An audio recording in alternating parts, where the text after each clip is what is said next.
As a pastor, I've had the opportunity to preside at a lot of weddings. When I was the marriage pastor at Christ the King, I think my record was 26 weddings in 1 year. It was nuts. In all of the weddings that I've done, I've got two favorite moments at a wedding ceremony.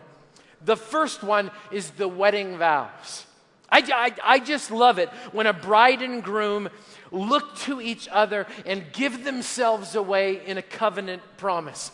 I love watching their love be crystallized into those beautiful words that say, in sickness and in health, for rich or for poor. You know why I love that moment? Because they have no idea what they're getting themselves into. That's why I love that moment. It's beautiful. This past year, the daughter of one of my associate pastors, Mark Warren, married a young man named Andrew. And I got to go to the wedding. It was absolutely beautiful. During the moment of the vows, Melissa's soon-to-be husband, Andrew, he actually mispronounced a word. Instead of saying lawfully wedded wife, he actually said lawfully wedded wife. Their video was captured. It got posted on the internet. It went viral. It had 1 million hits in less than a week. It was an amazing moment. Would you like to see it? Let's take a look at the screens and watch it together. Here it comes.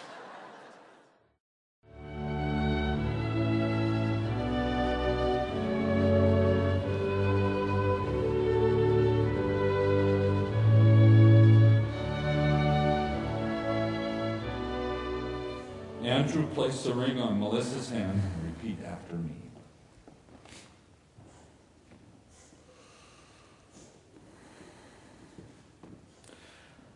I, Andrew Paul Daniel Engstrom. I'm not putting it on the wrong way. There we go. I, Andrew Paul Daniel Engstrom. I, Andrew Paul Daniel Engstrom. Do take Melissa Renee Warren. Do take Melissa Renee Warren. To be my lawfully wedded wife. To be my lawfully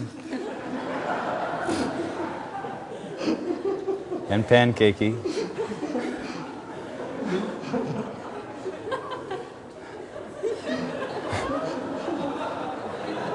I've been scared of this all my life.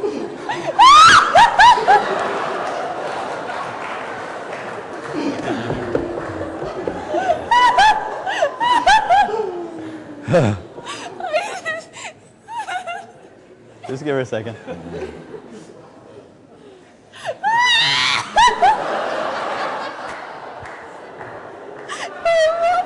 It's okay, folks. I've seen this before. Okay.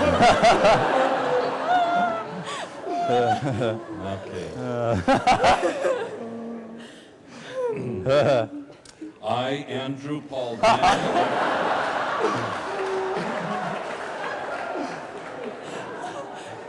See, man and wife. The court will take a recess.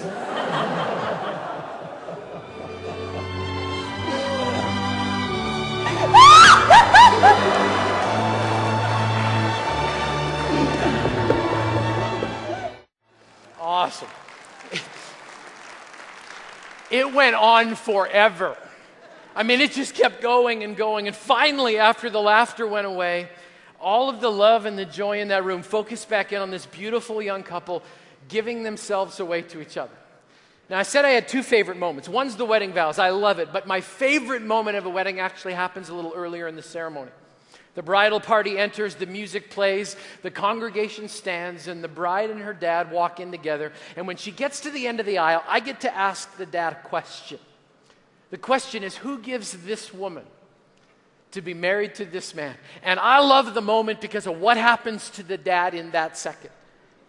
Suddenly he realizes he's giving away his little girl. She suddenly becomes 5 years old again. She becomes this little person that she's protected and loved. And all of a sudden he realizes he's given her to the punk in the tuxedo standing at the front of the church. I did a wedding a couple of years back, and I waited for the bride and her dad to reach the end of the aisle. I asked the question, and I did not get what I expected. Instead of the usual, her mother and I do, the father just kind of stopped. And everybody else stopped. And then he said, "We're just going to hold on here for just one moment." And then he stared through his future son-in-law. And this is what he said. He said, I have loved this little girl my whole life. I've protected her, provided for her, watched over her, cared for her. I've done everything in my power to give her the best life possible. And now, before I give her to you,